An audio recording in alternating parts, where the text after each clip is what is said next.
अस्सलाम वालेकुम दोस्तों, रैंक अप टीवी में खुश आमदीद। दोस्तों, क्या आप जानते हैं ऑपरेशन रद्दुल फसाद के असल हकाइक क्या थे और उसका नतीजा क्या हुआ? क्या सी पैक की अपडेट्स ना आने की वजह ये तो नहीं कि ये मुआहिदा ही खत्म हो गया? ड्यूरेंट लाइन पर बाड़ लगाने का पस मंजर क्या है? इन सब सवालों का जवाब एक ही पर्सनैलिटी से जुड़ा है और वो है जनरल कमर जावेद बाजवा। नवंबर 2016 में जनरल कमर बाजवा ने पाक फौज के 10वें चीफ ऑफ आर्मी स्टाफ के तौर पर हलफ उठाया। वक्को की जा रही थी कि वो नवंबर 2019 में उस ओहदे से दस्तरबरदार हो जाएंगे। ताहम हुकूमत ने उस वक्त की इलाकाई सलामती की सूरत हाल का हवाला देते हुए मुद्दत मुलाजमत में 3 साल की तोसी कर दी। फिलहाल तो तवक्को ये की जा रही है कि जनरल बाजवा नवंबर 2022 तक इस ओहदे पर ही कायम रहेंगे। जनरल बाजवा के बारे में एक तफसीली वीडियो चैनल पर मौजूद है। डिस्क्रिप्शन में दिए गए लिंक पर जाकर आप उनकी सवाने हयात के बारे में तफसील से जान सकते हैं। दोस्तों, जब जनरल बाजवा ने कमान संभाली तो अस्करी क़यादत को कई मसाइल का सामना था। भारत के साथ लाइन ऑफ कंट्रोल की मखदूर सूरत हाल, अफगानिस्तान का अदम इस्तेहकाम और तनाज़ात और बलोचिस्तान में लैदगी पसंदों का चैलेंज। तो दोस्तों, आइए जनरल बाजवा के 6 साला दौर पर नजर डालें। तो जनरल बाजवा के कुछ कारनामे काबिल इस्ताइश हैं। ऑपरेशन रद्दुल फसाद। पाकिस्तान में बढ़ते हुए हमलों के पेश नज़र जनरल बाजवा ने पाक फौज की कमान संभालते ही ऑपरेशन रद्दुल फसाद शुरू करने का हुक्म दिया। ISPR के मुताबिक इसका मकसद दहशतगर्दी के खतरे को ख़त्म करना था। इस मकसद ने बड़े पैमाने पर फौजी कार्रवाइयों से तवज्जो हटाकर इंटेलिजेंस पर मुबनी कार्रवाइयों की तरफ मबजूल कराया, ताकि 2002 से साबका फौजी कार्रवाइयों में हासिल होने वाले फ़वाइद को मुस्तहकम और बेहतर बनाया जा सके। इंतहा पसंदी और दहशतगर्दी के खतरात से निमटने के लिए 20 नकाती हिकमत अमली तैयार की गई। ऑपरेशन रद्दुल फसाद के 4 साल बाद 2021 में DGISPR के मुताबिक पंजाब में 34,000 छापों के दौरान 64,000 से ज्यादा बंदूकें और 5.1 मिलियन का गोला बारूद बरामद किया गया। सिंध में 1.5 लाख, बलोचिस्तान में 72,000 और KPK में 80,000 और जनाब 78 दहशतगर्द तंजीमों का सफाया किया गया और साथ ही साथ इनके असासे भी मुंजमद कर दिए गए। ऑपरेशन से सिक्योरिटी की सूरत हाल बेहतर हुई और मुल्क को इस्तेहकाम मिला। पाक अफगान सरहद पर बाढ़। गैर महफूज पाक अफगान सरहद की बाढ़ ऑपरेशन रद्दुल फसाद के तहत एक और काबिल जिक्र कामयाबी है।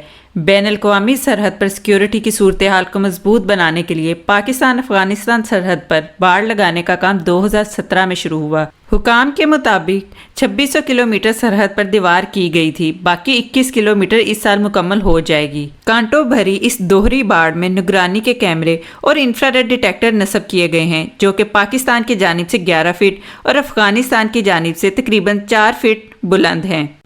इस मंसूबे की तकमील के बाद, जिस पर $500 मिलियन से ज़्यादा लागत का तखमीना लगाया गया है, सरहद पार आमदोरफ्त सिर्फ एक रस्मी तौर पर नामजद क्रॉसिंग पॉइंट्स तक ही महदूद हो जाएगी। भारत के साथ कशीदगी। जहां पाकिस्तान पड़ोसियों के साथ पुरअमन ताल्लुकात का तसव्वुर करता है तो मुखालफाना गलतियों के खिलाफ भी मशवरा देता है। भारत के साथ ताल्लुकात की सूरत हाल मुतज़लज़ल हो चुकी है और भारत की मौजूदा मोदी हुकूमत के साथ ताल्लुकात तनाव का शिकार हैं। LOC पर कशीदगी नीज भारत की जानिब से आर्टिकल 370 की मनसूखी ने दोनों ममालिक के ताल्लुकात को मुतासिर किया है। दोनों एटमी हथियारों से लैस ताकतें फरवरी में खतरनाक हद तक जंग के करीब आ गई, जब 2019 में हिंदुस्तानी लड़ाका तैयारों ने हिंदुस्तान के ज़ेर इंतज़ाम कश्मीर में हिंदुस्तानी फौजियों पर पलवाना हमले में पाकिस्तानी मुलव्वस होने के दावे किए, जिसके जवाब में वो पाकिस्तानी फ़िज़ाई हदूद में परवाज करने निकल आए। दूसरी जानिब पाकिस्तान ने भारत के इस दावे को मुस्तरद करते हुए इस हमले को मोदी की हुकूमत की जानिब से इंतखाबात से कबल मुल्क की हमायत बढ़ाने का सियासी स्टंट करार देते हुए मुस्तरद कर दिया। पाकिस्तान की जानिब से अपनी फ़िज़ाई हदूद में भारतीय मुदाखलत पर जवाबी कार्रवाई तेज और बेरहम थी, जिसका नतीजा एक भारतीय लड़ाका तैयारा मार गिराने और भारतीय पायलट अभिनंदन की गिरफ्तारी पर हुआ। फंटास्टिक टी तो सबको याद होगी। ताहम पीस सिग्नल को रेस करते हुए भारतीय पायलट को भारत ही वापस भेज दिया गया। अगस्त 2019 में मुतनाज़ वादी कश्मीर की खुद मुख्तारी को मनसूख करके एक और मुतनाज़ कदम उठाया गया। तब से दोनों रियासतों के एक दूसरे के साथ कम से कम सफारती ताल्लुकात हैं। پاکستان نے بھارت کے زیر انتظام کشمیر کی خود مختاری کو مکمل طور پر بحال کرنے کی شرط کے ساتھ بار بار امن کا مطالبہ کیا ہے۔ دوستو، بعض حلقوں میں خبر ہے کہ پاکستان اور بھارت اپنے تعلقات کو بہتر بنانے کے لیے سمجھداری سے مذاکرات کر رہے ہیں۔ بھارت کے ساتھ تعلقات ہر موجودہ آرمی چیف کے لیے چیلنج رہے ہیں۔ اگرچہ جنرل باجوہ نے کسی نہ کسی طرح تعلقات بحال کرنے کی کوشش کی ہے، لیکن یہ ان کے لیے ایک مایوس کن خواب ہی رہ گیا۔ سی پیک سیکیورٹی اور چائنا کے ساتھ تعلقات۔ چائنا کے ساتھ پاکستان کے تعلقات وقت کے ساتھ ساتھ مضبوط ہوتے جا رہے ہیں۔ چین پاکستان اقتصادی راہداری کے ساتھ دونوں ممالک فوجی تعاون سے ہٹ کر اقتصادی تعاون کی طرف بڑھنے لگے ہیں۔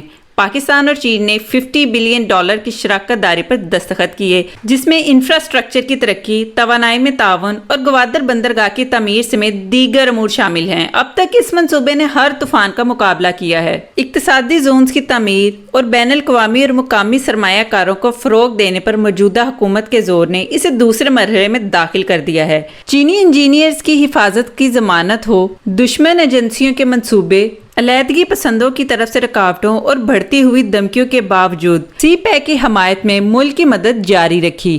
بلوچستان میں ترقی پر توجہ دے کر بلوچ علیحدگی پسندوں کے مسئلے کو حل کرنے کے ساتھ ساتھ علیحدگی پسندوں کو قومی دائرے میں ضم کرنے کی کوششیں کی گئیں، تاہم اقدامات کے ملے جلے نتائج برآمد ہوئے۔ کچھ نے قومی حلقے میں شامل ہونے کا انتخاب کیا، جبکہ دوسروں نے حکومتی اور سیکیورٹی تنصیبات پر اپنے حملوں میں اضافہ کر دیا۔ ان تمام رکاوٹوں کے باوجود قیادت ایک پرعزم طریقے سے بلوچستان میں امن قائم کرنے میں کامیاب ہو چکی ہے۔ افغانستان میں بحران۔ 20 سالہ تباہ کن جنگ کے بعد افغانستان سے اپنی فوجوں کے انخلاء کے لیے طالبان کے امریکہ کے ساتھ معاہدے کے بعد سیکیورٹی صورتحال انتہائی خراب ہو گئی۔ افغانستان سے امریکہ کی روانگی اور کابل پر طالبان کے فوری قبضے نے ملک میں تباہی مچا دی۔ پناہ گزینوں کو واپس پاکستان کی طرف دھکیل دیا گیا۔ عسکری قیادت کی ابتدائی کوششیں حالات کو قابو میں رکھنے کے لیے اہم ثابت ہوئیں۔ سرحدی باڑ نے فوجیوں کو ملک کی مغربی سرحد پر مکمل کنٹرول برقرار رکھنے میں مدد فراہم کی، غیر دستاویزی مہاجرین کو بھی باہر رکھا۔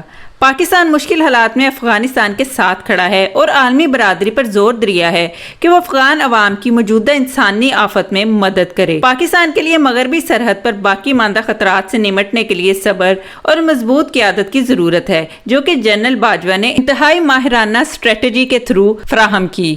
دوستوں، امید کرتی ہوں آپ کو یہ ویڈیو بہت پسند آئی ہوگی۔